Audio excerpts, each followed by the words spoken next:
कर्म आपके स्वभाव से आए। एक कसाई जीव जो यहाँ माना कि मुर्गी और बकरे जैसे जीवों की हिंसा कर रहा है, मछली काट रहा है, उसको समझाना, भैया देखिए जीव हैं, इनको मत मार, तेरे परिवार को भोजन चाहिए, हम हर महीने भोजन देंगे, हम सक्षम हैं, वो मानेगा थोड़ा ना। वो पाप क्यों कर रहा है? स्वभाव के कारण। जो विभाव स्वभाव है उसके कारण वो पाप कर रहा है। ठीक है भैया, वो नहीं समझ रहा, तुम समझ जाओ, वो नहीं समझ रहा, तुम समझ जाओ, कहीं दीपायन मुनि जैसा ना हो जाए। बोलो आप सही, सत्य है कि नहीं? दया के कारण इतना ऐसा करुणा भाव आया कि दंडक वन है ये, यहां 500 मुनियों को घानी में पेल दिया। 500 मुनियों को, किसी सामान्य जीव की शरीर देख करके कैसा लगता है शैलेश? बोलो, बोलना भाई। फिर एक मुनि के ऊपर ऐसा उपसर्ग, मुनिराज को पहले दया आई, फिर दया अदया में बदली, अशुभ तेजस निकला, ओम नमः, वो भी गया, राजा भी गया और गुरु भी गए, असंख्यात जीव और मरे। सही है? ऐसा हुआ कि नहीं? भावलिंगी ही साधु थे वो। पंडित जी, ये अशुभ तेजस किसको निकलता है, द्रव्यलिंगी की भावलिंगी? भावलिंगी जो भव्य है, नियम से मोक्ष जाएंगे, उनकी दया भी अदया हो गई। दूसरे की विपत्ति में उतने ही झांको जिसमें अपने ऊपर विपत्ति ना है। लेकिन एक बात ध्यान रखना विवेक भाई, जब भी गुरुओं की बारी आए, अपने प्राण भी चले जाएं तो चले जाएं, लेकिन गुरुओं के ऊपर कभी विपत्ति ना आने पाए, ये जैन धर्म के ऊपर कभी विपत्ति ना आना पाए। नहीं तो विष्णु कुमार मुनि को देखो आप, उन्होंने ये नहीं कहा कि वो तो हमारे पहचान के हैं, नहीं, हमारे लिए गुरु से बढ़ के कोई नहीं है। बोलो पंडित जी साहब, जैन धर्म से बढ़ के कोई है क्या? हमारे लिए तो नहीं है, आपके लिए हो सो हो। अभय कहाँ है? अभय आए क्या? अभय, अपने लिए तो नहीं है भैया जैन धर्म से बढ़ के कोई, और गुरुजन से बढ़ के कोई नहीं है। चाहे माता पिता हो, संबंधी हो, कोई भी हो, हमारे लिए हमारे गुरु से बढ़ के पंच परमेष्टि के अलावा दूसरा कोई व्यक्ति अस्तित्व नहीं रखता। आपका आप देखो भैया, बोले है क्या? सुनो, एक बच्चे के प्राण चले गए थे पंडित जी साहब, पुरानी घटना है, अभी कुछ 10-20 साल पुरानी। सामने से गाड़ी वाला आ रहा था, उसकी गलती नहीं थी, उसकी गाड़ी का पट्टा टूट गया, बड़ा ट्रक था, तो ट्रक बहक गया, कंट्रोल के बाहर हो गया।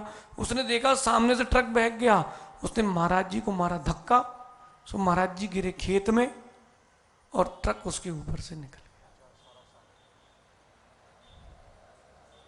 ट्रक उस बच्चे के ऊपर से निकल गया। बताओ उस बच्चे की सदगति हुई कि दुर्गति हुई? उसने गुरु की रक्षा के लिए अपने प्राण भी दे दिए।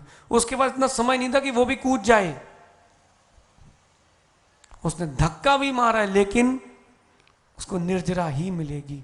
भैया, विपत्तियां जो हैं वो आप लाए हो, लेकिन गुरुजन के ऊपर, धर्म के ऊपर, हमारे सम्मेद से कर क्षेत्र के ऊपर अगर विपत्ति आएगी तो हम एकजुट होकर ही काम करेंगे। पंडित जी हम प्रेरणा दे सकते हैं, हम जाके धरना नहीं दे सकते। जैन शासन के अनुयायी हैं, जिस दिन चला जाएगा फिर उस दिन रोते फिरना, कुछ बचा ही नहीं है, कुछ बचा ही नहीं है। संपत्ति का सद्भाव है तब उसकी कीमत कर लो। सेठी जी, आज सद्भाव है सो कीमत कर लो। अभी ये खाली है जगह आपकी बाहर की, किसी ने कब्जा कर लिया ना, फिर अभी है सो ध्यान रख लो। फिर कोई कब्जा कर लेगा, फिर अपनी जगह को छुड़ाने के लिए पैसे लगते हैं, दिए कि नहीं अंकुर? अपनी जगह को अपनी ही थी, छुड़ाने के लिए पैसे दिए कि नहीं? किसके कारण? विपत्ति किसने बैठाई थी? क्यों सेठी जी, विपत्ति किसने बैठाई थी? अपन ने। सो दूर कौन करेगा? अपन। ये विपत्ति अपने विपरीत स्वभाव के कारण आती है। और इस विपत्ति के समय एक विशेष बात बताएं, आपको कुछ सुनाई नहीं देगा, कुछ सुनाई नहीं देगा। सौभाग्यशालियों के ऊपर विपत्ति नहीं आती, आएगी तो किंचित। देखो हमें तो यहां बहुत कम लोग दिख रहे हैं जो सौभाग्यशाली हैं। पंडित जी दिख रहे हैं।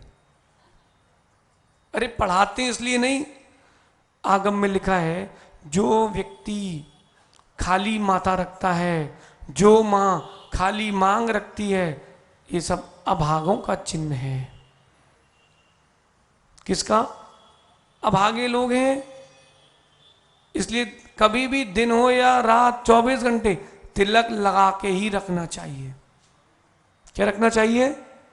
अरे जब जेब में रुमाल रखते हो, पान पराग के पाउच रख सकते हो, तो केसर की डब्बी भी रख सकते हो।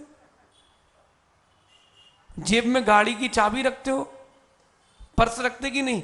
इतना मोबाइल और उससे दूना उसका वो पावर बैंक रखते कि नहीं? क्यों भाई विशु, कितने मोबाइल हैं? एक पावर बैंक, उससे मोटा लाए कि नहीं लाए? अभी नहीं लाए साथ में पावर बैंक। पंडित जी एक बात गुरुदेव की याद आ रही है। अब भिन्न भिन्न प्रकार के तिलक होते हैं। ये विपत्तियां ना आए, जीवन में सौभाग्य रहे, निमित्त नैमित्तिक संबंध भी लेना। एक होता है तिलक दोनों भ्रुकुटियों के बीच में गोलाकार, वो होता है समोसरण का प्रतीक। एक होता है चंद्राकार, यहां चंद्र बनेगा, बिंदी लगेगी, वो होता है सिद्ध शिला का प्रतीक। जब उपनयन संस्कार होते तब ऐसा लगाते हैं। और एक होता है सुमेरुवत, लंबा दंडाकार। ऐसे भिन्न भिन्न प्रकार के ऐसे तिलक भी जिन आगम में लगते थे, सम्यक दर्शन, सम्यक ज्ञान, सम्यक चारित्र के, भिन्न भिन्न प्रकार के जिन आगम में तिलक का वर्णन है। जिनको सौभाग्य चाहिए हो, अपना माता कभी खाली मत रखना चिराग। कोई अपने पास कमी नहीं है, माता कभी खाला नहीं, खाली मत रखना। और मुफ्त का चंदन घिस में नंदन भी नहीं करना कि मंदिर गए सो लगाते रहो, डिब्बी में भर लाओ। क्यों सहज सागर जी? हैं? मंदिर में लगाओ लेकिन अपना लगाओ। मंदिर का लगाओ, आपने दान दिया अच्छी बात है, दिन भर अपना लगाओ, मंदिर का दिन भर के लिए मत लेके आओ। गुरुदेव ने, पंडित जी साहब हमसे दीक्षा के 6 महीने पहले एक बात कही थी, और वो देखा हमने, फलित भी हुई है। बोले बेटा अब तुम्हारी सगाई हो चुकी है, यानी हमने निर्णय कर लिया कि तुमको दीक्षा देंगे। तो अब तुम्हारी दीक्षा लगभग 6 महीने बाद है।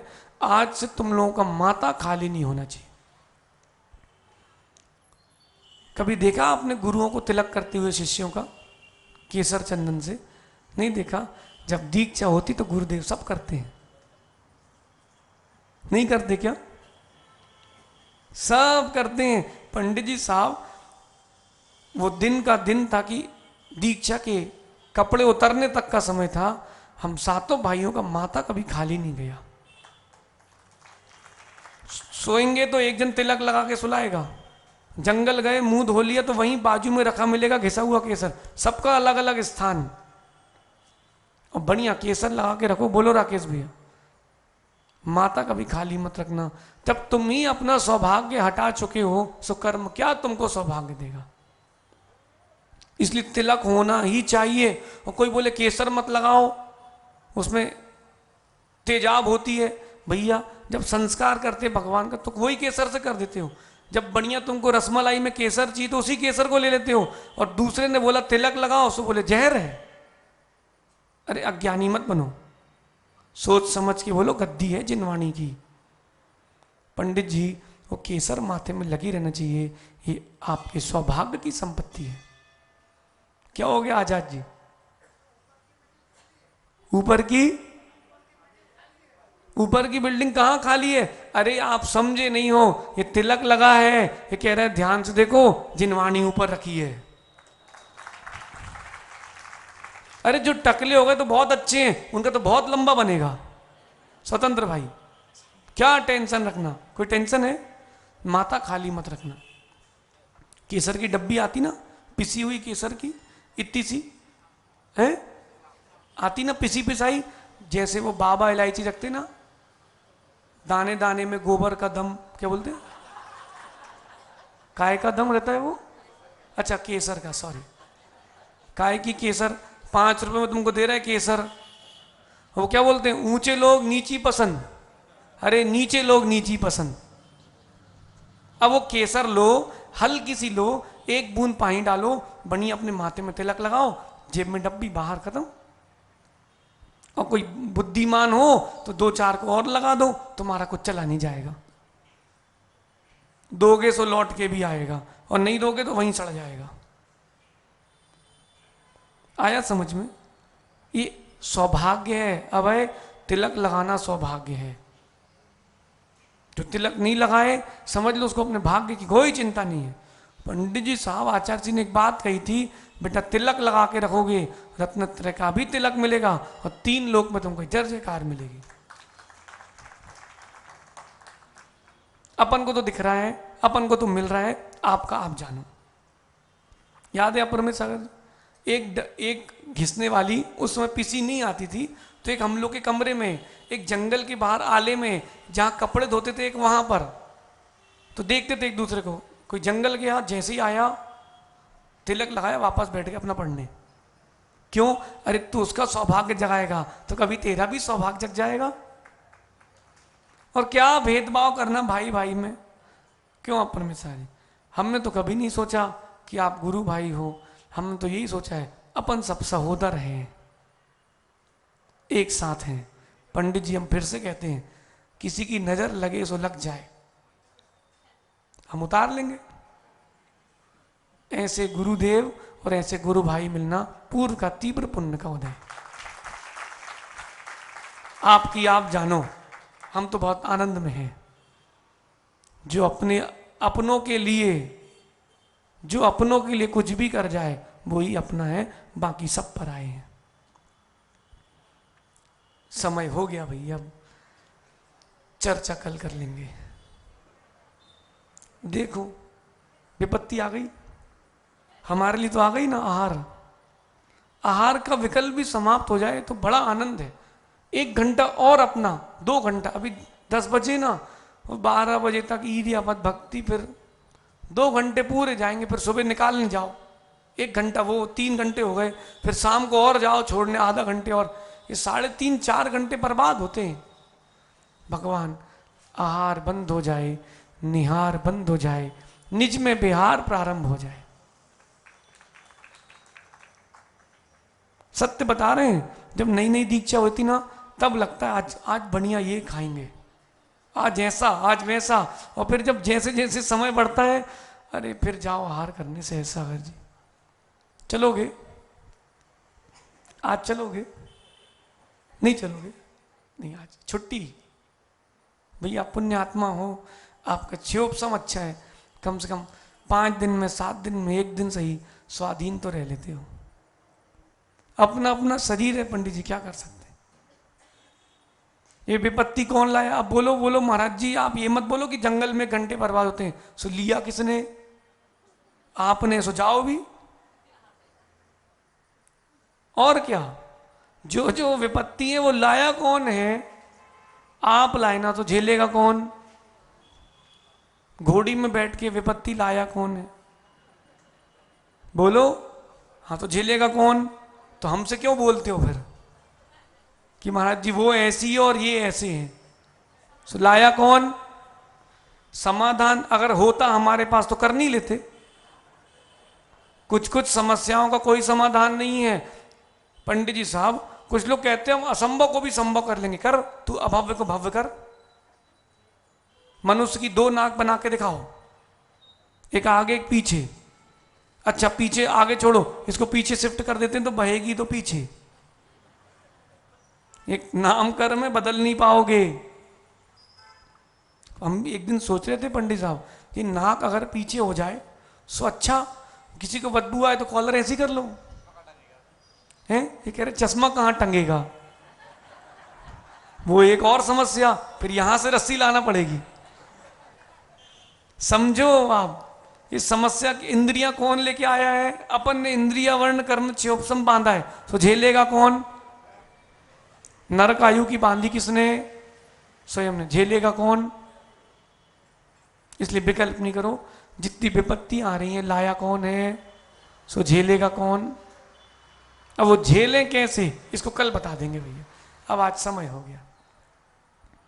आप सभी विपत्ति आए तो भी मुस्कुराते रहो भैया, इतना तो सीख लो कम से कम आज। क्या विपत्ति आए सो मुस्कुराओ। एक आपके साथ बहुत बड़ी समस्या है, रुमाल लाया कोई? अंकुर खड़े हो ना जरा। पसीना आता तो क्या करते भाई? पहुंचो नहीं जरा, फिर क्या करते हो? रख लो। विपत्ति आई इनने पहुंची और रख ली, टेंशन आई इनने पहुंची और रख ली, और मुनिराज क्या करते हैं? लो। और जब और ऊपरी में अवस्था आती तो बैठे रहते हैं, सो पसीना आएगा चला जाएगा, विपत्ति आएगी चली जाएगी, मुझे उससे कोई प्रयोजन नहीं है। अब आप पहुंच के कौन रखता है? तो रुमाल से बदबू किसके आती है? अपने पास है ही नहीं तो बदबू ही नहीं आती। हाँ मुस्कुरा लो बेटा चिंटू, यही मुस्कुरा लो, वहां जाके तुमको रोना ही है टीकमगढ़ में, जाना ही नहीं है। सो गए क्यों थे अभी? देखो सहसा जी, ये ऐसे हैं, ये ऐसे लोग जो होते ना, ये ठोकर खा के सीखते हैं, ठोकर खा के ठाकुर बनते हैं। अब जाना है तुम्हें? सुनो इधर देख भाई, तुमको शादी के भाव कभी आ जाए संभव, शुभम कभी आ जाए बेटा, जिनकी हो चुकी है ना उनसे अकेले में बात करना, सामूहिक नहीं, कमरे में अकेले बैठा के, और इंदौर का हो तो बेसन के सेव खिला के बोलना भैया बताओ तो जरा यार, शादी करना चाहिए कि नहीं, मेरी बहुत इच्छा हो रही है। पे तो बोलेगा यार कोई दिक्कत नहीं है, तो बोलना आप खुश हो, तो धीरे से बोलेगा नहीं ठीक है सब, बाकी बस। हमने कहा मतलब भाभी तो परेशान करती नहीं होगी? नहीं नहीं बहुत अच्छी है, बाकी वो कुछ बोलती नहीं है तेज आवाज में। अरे कभी कभी मतलब हो जाता है। फिर वो धीरे से खुलेगा और खुलेगा, फिर दुख का पिटारा खुलेगा।